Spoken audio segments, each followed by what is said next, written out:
Good morning to everyone. Wiring estimation, costing અને contracting, જેમાં આપણે ચેપ્ટર નંબર 2 વિશે વાત કરતા હતા. હવે ચેપ્ટર નંબર 2માં મેઇનલી આપણે સૌ પ્રથમ તો અંદાજ વિશેની વાત કરી, અને અંદાજ વિશેની વાત કર્યા પછી ત્યાર પછી આપણે જે અલગ અલગ પ્રકારના ખર્ચાઓ હતા એ તમામ પ્રકારના ખર્ચાઓ વિશેની ચર્ચા કરી હતી. હવે આપણે એક નવા ટોપિક તરફ પ્રયાણ કરીશું, જેનું નામ છે ખરીદ પદ્ધતિ. હવે તમામ ચર્ચા કર્યા પછી આપણે જાણીએ છીએ કે કોઈપણ પ્રકારનું પ્રોજેક્ટ કાર્ય આપણે ચાલુ કરવું હોય તો એ પ્રોજેક્ટ કાર્ય ચાલુ કરવા માટે માલ સામાનની જરૂરિયાત પડતી હોય છે.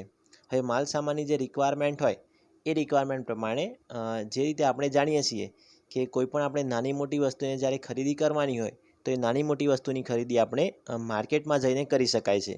પરંતુ જ્યારે કોઈ પ્રોજેક્ટ કાર્ય ચાલતું હોય એ પ્રોજેક્ટ કાર્યમાં ખૂબ જ મોટી સંખ્યામાં માલ સામાનની જરૂરિયાત પડતી હોય છે. અને જે ખૂબ જ મોટી સંખ્યામાં માલ સામાનની જરૂરિયાત પડતી હોય તો એવા સમયે આપણે આપણો જે પણ કંઈ માલ સામાન હોય એ માલ સામાન આપણે દરેક જગ્યાએ ફરીને ખરીદી શકતા નથી. પરંતુ એ માટેની આપણે અલગ અલગ પ્રકારની જે પદ્ધતિઓ હોય એ પદ્ધતિઓ પૈકી કોઈ એક પદ્ધતિનો ઉપયોગ કરી અને આપણે માલ સામાનની ખરીદી કરી શકાય છે. તો કઈ રીતે માલ સામાનની ખરીદી કરી શકાય એને આધારે આપણે ખરીદ પદ્ધતિના અલગ અલગ પ્રકારો વિશે વાત કરીશું. સૌ પ્રથમ તો આપણને ખ્યાલ હોવો જોઈએ કે માર્કેટમાં જે પણ કંઈ ભાવ ચાલતા હોય અથવા તો માર્કેટમાં જે પણ કંઈ પ્રાઇસ હોય તો એ પ્રાઇસનું આપણે સૌપ્રથમ મૂલ્યાંકન કરવું જોઈએ. અને એ મૂલ્યાંકનને આધારે જે જગ્યાએથી આપણને સસ્તી અને સારી કિંમતે માલ સામાન મળી શકે ત્યાં આપણો જે માલ સામાનનો ઓર્ડર હોય એ ઓર્ડરને આપણે આપીશું. તો કઈ રીતે ખરીદ પદ્ધતિ કરવામાં આવતી હોય છે એ વિશેની વાત આપણે આજના લેક્ચરમાં કરીશું.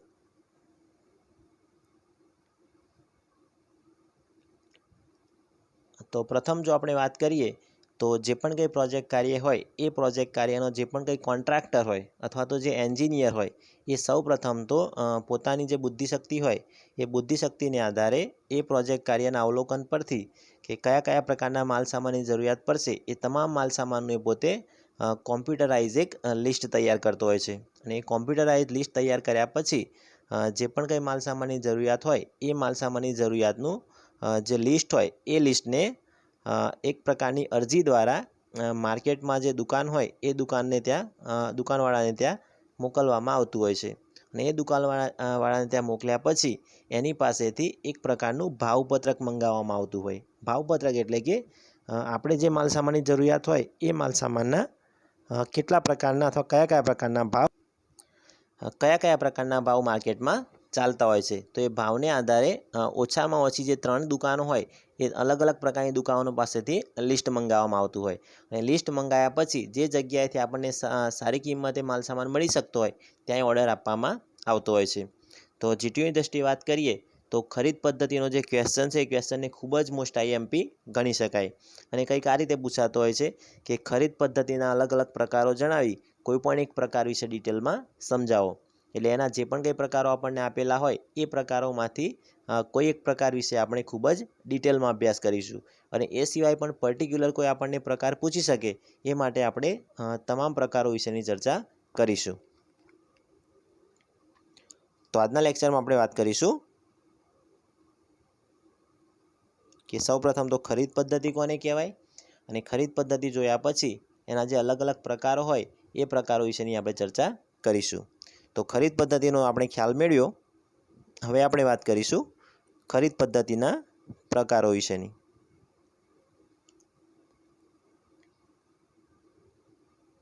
તો જ્યારે આપણું જે માલ સામાનનું લિસ્ટ હોય એ લિસ્ટ તૈયાર થઈ ગયા પછી જ્યારે આપણે એ કાર્યની ખરીદી કરવાની થાય તો એ ખરીદી કરવા માટે 3 રીતે આપણે માલ સામાનની ખરીદી કરી શકાય છે.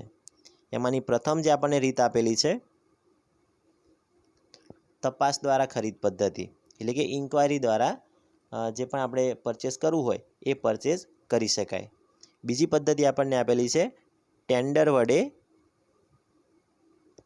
ખરીદીની પદ્ધતિ. અને ત્યાર પછી આપણને આપેલું છે ભાવ અથવા તો દર અંકની રીતે ખરીદ પદ્ધતિ. તો પ્રથમ તો આપણે આ ત્રણેય નામ યાદ રાખીશું કે ખરીદ પદ્ધતિ આપણે કુલ 3 રીતે કરી શકાય.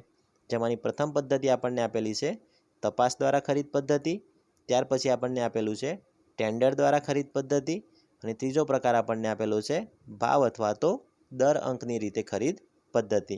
હવે ત્રણેય પ્રકારમાંથી આપણે આજના લેક્ચરમાં જે પ્રથમ પ્રકાર આપેલો છે તપાસ દ્વારા ખરીદ પદ્ધતિ એ વિશેનો આપણે ડિટેલમાં ખ્યાલ મેળવીશું.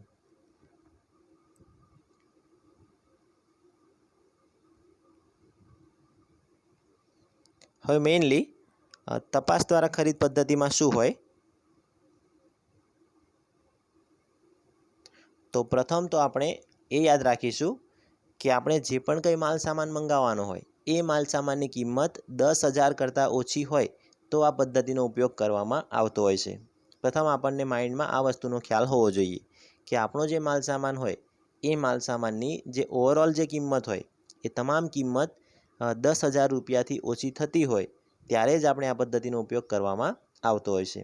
અને જો માલ સામાનની કિંમત 10,000થી વધુ થતી હોય તો એ સમયે આપણે જે બીજી પદ્ધતિ હતી ટેન્ડર દ્વારા ખરીદ પદ્ધતિ એનો ઉપયોગ કરવામાં આવતો હોય છે. તો અહીંયા જોઈ શકાય કે રૂપિયા 10,000 સુધીની જ્યારે રિક્વાયરમેન્ટ હોય તો એ સમયે આ પદ્ધતિનો ઉપયોગ કરવામાં આવતો હોય છે. હવે કઈ રીતે આ પદ્ધતિનો ઉપયોગ થાય?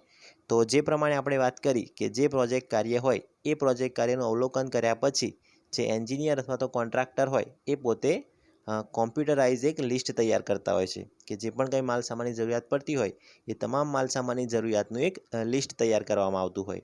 અને એ લિસ્ટ તૈયાર કર્યા પછી એને ટપાલ દ્વારા અથવા તો કુરિયર દ્વારા માર્કેટમાં જે એના રિટેલર હોય એટલે માર્કેટમાં જે એની શોપ હોય એ શોપમાં મોકલવામાં આવતું હોય છે.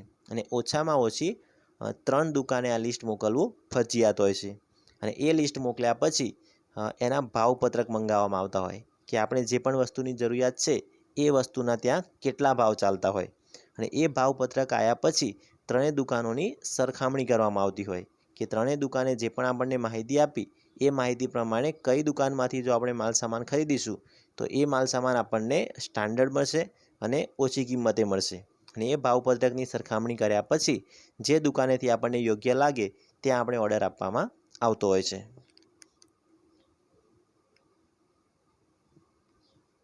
અહીંયા આપણને આપેલું છે કે ઓછામાં ઓછા 3 ભાવપત્રક મંગાવવામાં આવતા હોય છે. એટલે વધારે તો આપણે આપી શકીએ પરંતુ ઓછામાં ઓછા 3 દુકાનેથી આપણને ફરજિયાત ભાવપત્રક મંગાવવા જરૂરી હોય છે. અને જે પણ જગ્યાએથી આપણને યોગ્ય લાગે તો ત્યાં એ દુકાને આપણે જે પણ કે આપણી રિક્વાયરમેન્ટ હોય એ રિક્વાયરમેન્ટનું તમામ લિસ્ટ બનાવી અને ત્યાર પછી ઓર્ડર આપવામાં આવતો હોય છે.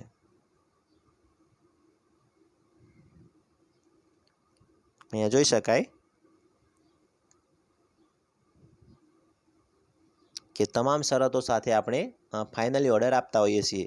જેમ કે આપણે આ વસ્તુની જરૂરિયાત હોય છે અને એ વસ્તુની જરૂરિયાત પછી આટલું એનું સ્ટાન્ડર્ડ હોવું જોઈએ અને એ સ્ટાન્ડર્ડ પ્રમાણે આટલી સમય મર્યાદામાં આવી જોઈએ. અને જો કોઈ વસ્તુ સ્ટાન્ડર્ડ ના હોય તો એ વસ્તુને આપણે રિટર્ન પણ મોકલાવીશું. એવી તમામ શરતો સાથે આપણે એ વસ્તુની ખરીદી કરતા હોઈએ છીએ. અને જે પણ જવાબદાર અધિકારી હોય એ જવાબદાર અધિકારીની સાઇન અને એનો સ્ટેમ્પ કરવામાં આવતો હોય છે. તો હવે આપણે એના ફોર્મ વિશે માહિતી મેળવીશું કે કયા પ્રકારનું ફોર્મ હોય. તો સૌપ્રથમ તો આપણને અહીંયા તપાસ ફોર્મનો એક નમૂનો આપેલો છે કે જે પણ કે આપણે માલ સામાન મંગાવવાનો હોય એ માલ સામાનની આપણે માર્કેટમાં સૌપ્રથમ તો તપાસ કરીશું. તો એ તપાસ કઈ રીતે કરી શકાય?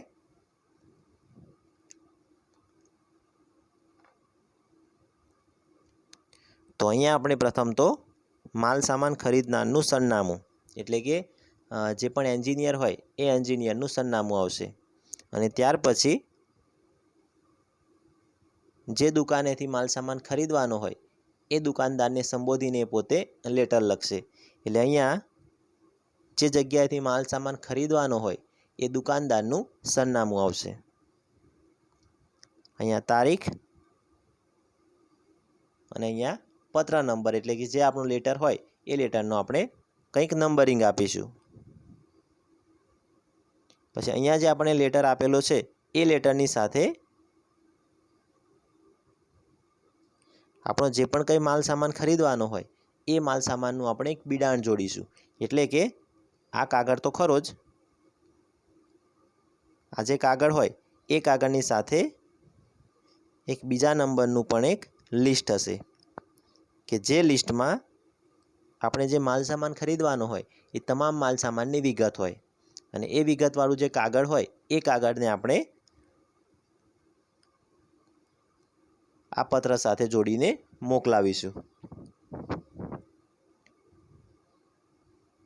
અહીંયા આપણને આપેલું છે કે જે પણ આપણો માલ સામાન હોય એ માલ સામાનનો ભાવ અહીંયા આપણે એક તારીખ લખીશું કે આ તારીખ સુધીમાં ભાવ અમને નક્કી કરીને મોકલાવવો. એટલે જે દુકાનદાર હોય એ દુકાનદાર આપણને એની દુકાનમાં જે ભાવ ચાલતો હશે એ ભાવ આપણને લખીને મોકલાવશે. અને અહીંયા નીચે આપણો જે એન્જિનિયર હોય એ પ્રોજેક્ટ એન્જિનિયરની સાઇન અને સિક્કો આવશે. તો આ રીતે સૌપ્રથમ તો જે માલ સામાન મંગાવવાનો હોય એ માલ સામાનની માર્કેટમાંથી તપાસ કરવામાં આવતી હોય. એટલે તપાસ કોણ કરશે? તો જે પ્રોજેક્ટનો એન્જિનિયર હોય એ એન્જિનિયર પોતે તપાસ કરશે. એ પ્રોજેક્ટનો એન્જિનિયર સૌપ્રથમ તો એક જે કાગળ હોય એ કાગળમાં પોતે આ ટાઈપનું એક પત્ર લખશે અને એ પત્રકમાં જે દુકાનદારથી સામાન મંગાવવાનો હોય એ દુકાનદારને સંબોધીને લખશે અને એ દુકાનદારને સંબોધીને જે માલ સામાન મંગાવવાનો હોય એ માલ સામાનનું જે લિસ્ટ હોય એ લિસ્ટ પોતે જોડાણ કરીને ત્યાં મોકલાવશે અને ત્યાં આપણને એક તારીખ સાથે મોકલાવીશું કે આ તારીખ સુધીમાં તમારી દુકાનદારમાં જે પણ કંઈ ભાવ ચાલતો હોય એ જે ભાવપત્રકની કિંમત હોય એ કિંમત લખીને અમને મોકલાવી. તો આ રીતે તપાસ કર્યા પછી સપોઝ આપણને અહીંયા એક ઉદાહરણ આપેલું છે. ઉદાહરણ આપણે જોઈ લઈશું.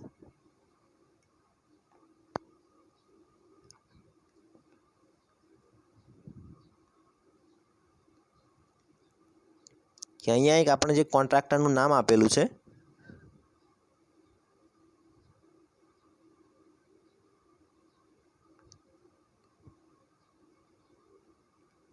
એ કોન્ટ્રાક્ટરનું નામ છે મિહિર ઉપાધ્યાય અને એ કોન્ટ્રાક્ટર પોતે ઇલેક્ટ્રિકલ માલ સામાન મંગાવે છે. એ ઇલેક્ટ્રિકલ માલ સામાન અહીંયા જે સ્ટોર આપેલો છે, જે દુકાનનું નામ આપેલું છે ધારા ઇલેક્ટ્રિકલ સ્ટોર, એની પાસેથી એક પ્રકારનું ભાવપત્રક મંગાવશે. તો એ કઈ રીતે લખી શકાય એને સંબોધીને અહીંયા આપણને આપેલું છે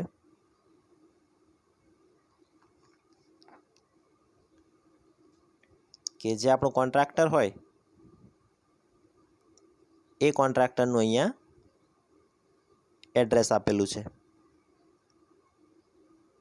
મિહિર ઉપાધ્યાય એન્ડ કંપની. ત્યાર પછી જેની પાસેથી આપણે ભાવપત્રક મંગાવવાનું હોય એટલે કે જે દુકાન પાસેથી ભાવપત્રક મંગાવવાનું હોય એ દુકાનનું સરનામું આપણને અહીંયા આપેલું છે જેને સંબોધીને આપણે લખવાનું હોય તો એનું સંબોધન આપણે અહીંયા કરીશું. એ સિવાય ઉપર આપણને અહીંયા પત્રનો નંબર આપેલો છે. ત્યાર પછી અહીંયા આપણે આપણો સબ્જેક્ટ એટલે કે વિષય લખીશું. તો વિષયમાં શું આવશે? તો ઇલેક્ટ્રિકલ માલ સામાનના ભાવ અંગેની જાણકારી આપવા બાબત. એટલે જે માલ સામાન આપણે મંગાવવાનો હોય એ માલ સામાનની તમારા દુકાનમાં કેટલી કિંમત ચાલે છે એનું ભાવપત્રક આપણને જણાવવા બાબતે લેટર લખતા હોઈએ છીએ. અને ત્યાર પછી અહીંયા નીચે આપણને સૂચનાઓ લખીશું કે આપણે જે પણ કંઈ માલ સામાન જોઈએ છે એ માલ સામાનની કિંમત આપણને આટલી શરતો સાથે મોકલાવી. તો અહીંયા શરતો આપણને આ રીતે આપણે શરતો અહીંયા લખીશું કે પ્રથમ તો અહીંયા એક તારીખ આપણે લખીશું કે આ તારીખ સુધીમાં તમારી દુકાનમાં જે પણ કિંમત ચાલતી હોય એ કિંમત આપણને સીલબંધ કવર દ્વારા મોકલાવી. પછી અહીંયા આ રીતના શરતો આપેલી હોય કે જો આપણે જે ભાવપત્રક મોકલાવ્યું હોય દુકાનેથી એ ભાવપત્રક જો આપણને મંજૂર હોય અને જ્યારે આપણે ઓર્ડર આપીએ તો ઓર્ડર આપ્યા પછી જે દુકાનદાર હોય એ દુકાનદારે આપણને ઓછામાં ઓછા 15 દિવસમાં તમામ માલ સામાન મોકલાવવાનો રહેશે.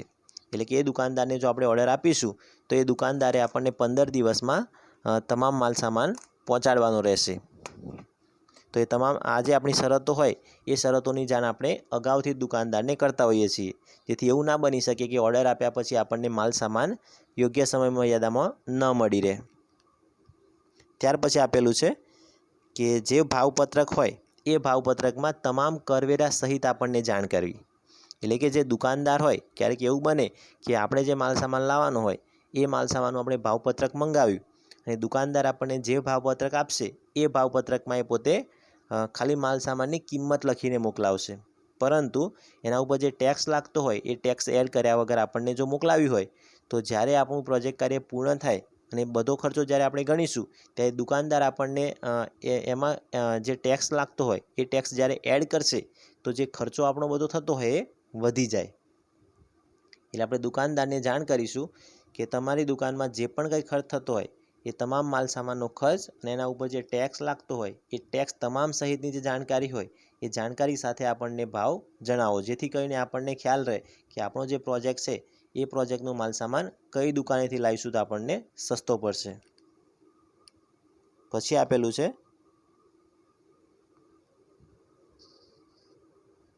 કે જે પણ કંઈ માલસામાન હોય એ માલસામાનની તપાસ સ્ટોરમાં પહોંચ્યા પછી કરવામાં આવશે.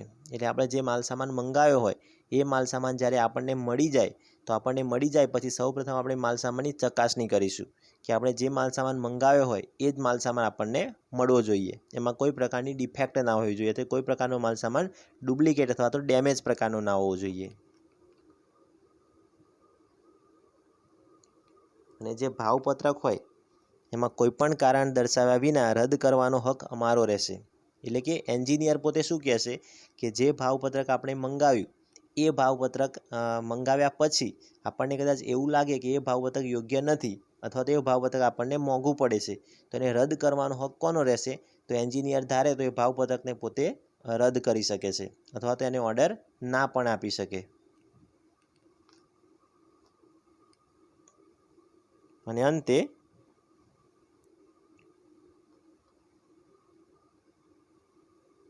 જે પણ કંઈ એન્જિનિયર કે કોન્ટ્રાક્ટર હોય એ કોન્ટ્રાક્ટરની સાઇન અને સિક્કો આવશે. અને અહીંયા બિડાણમાં શું આવશે તો ખરીદ માગણા પત્રક. બિડાણ એટલે શું? તો આ લેટર સાથે આપણે જે પણ કંઈ વધારાની વસ્તુ જોડતા હોઈએ અને બિડાણ કહેવાય. તો આ લેટર સાથે આપણે શું જોડવાનું છે? તો જે આપણું માલસામાન મંગાવવાનો છે એ માલસામાનની તમામ જે કિંમત હોય, તમામ જે લિસ્ટ હોય એ લિસ્ટ આપણે અહીંયા જોડતા હોઈએ છીએ. તો બિડાણમાં આપણે અહીંયા લખી દઈશું કે જે પણ આપણું ખરીદ માગણી પત્રક છે એ ખરીદ માગણી પત્રકનું લિસ્ટ. તો આ રીતે ક્યારેક એક્ઝામમાં પૂછાતું હોય છે કે જે તપાસ પ્રકારની ખરીદ પદ્ધતિ હોય એ તપાસ પ્રકારની ખરીદ પદ્ધતિનો જે ફોર્મનો નમૂનો હોય એ ફોર્મના નમૂનાને કઈ રીતે લખી શકાય. તો આ જે ફોર્મનો નમૂનો હોય એ દરેક વિદ્યાર્થીને કઈ રીતે લખી શકાય એ વિશેનો ખ્યાલ હોવો જોઈએ. કે જે ખરીદ પદ્ધતિની અલગ અલગ રીતો હતી, જેમાંની પ્રથમ રીત હતી તપાસ આધારિત ખરીદ પદ્ધતિ. તો તપાસ આધારિત ખરીદ પદ્ધતિમાં સૌ પ્રથમ તો જે એન્જિનિયર હોય એ એન્જિનિયર દ્વારા જે ખરીદ પદ્ધતિ હોય એનું ભાવપત્રક મંગાવવામાં આવતું હોય છે અને ભાવપત્રક મંગાવ્યા પછી તેની સરખામણી કરવામાં આવતી હોય અને સરખામણી કર્યા પછી અંતે એનું માગણા પત્રક કરવામાં આવતું હોય છે. તો હવે આપણે આગળના લેક્ચરમાં ખરીદ પદ્ધતિઓના જે પ્રકાર હતા એમાં તપાસ દ્વારા જે ખરીદ પદ્ધતિ હતી એ તપાસ દ્વારા ખરીદ પદ્ધતિમાં જ્યારે પણ આપણે અલગ અલગ દુકાનદારો પાસેથી ભાવપત્રક મેળવ્યા પછી કઈ રીતે આગળ પ્રોસેસ થતી હોય એ વિશેની ચર્ચા કરીશું. તો જીટીયુની દ્રષ્ટિએ ફરીથી પણ આપણે આગળ પણ કીધું હતું કે આ ક્વેશ્ચન ખૂબ જ અગત્યનો ગણી શકાય. તો તમામ વિદ્યાર્થીઓએ ખૂબ જ ધ્યાનથી અને પ્રેક્ટિકલી રીતે સમજીને તૈયાર કરો, જેથી કરીને જે બુકમાં લેંગ્વેજ આપેલી છે એ લેંગ્વેજને આપણે અવોઇડ કરીશું અને પ્રેક્ટિકલી રીતે જો આપણે સમજાવીશું તો પોતાની લેંગ્વેજમાં પણ આન્સર લખી શકાશે. તો આશા રાખું છું કે આજના લેક્ચરમાં દરેક વિદ્યાર્થીને સારી રીતે ખ્યાલ આવ્યો હશે અને હવે પછીના લેક્ચરમાં તપાસ દ્વારા ખરીદ પદ્ધતિને પૂર્ણ કર્યા પછી જે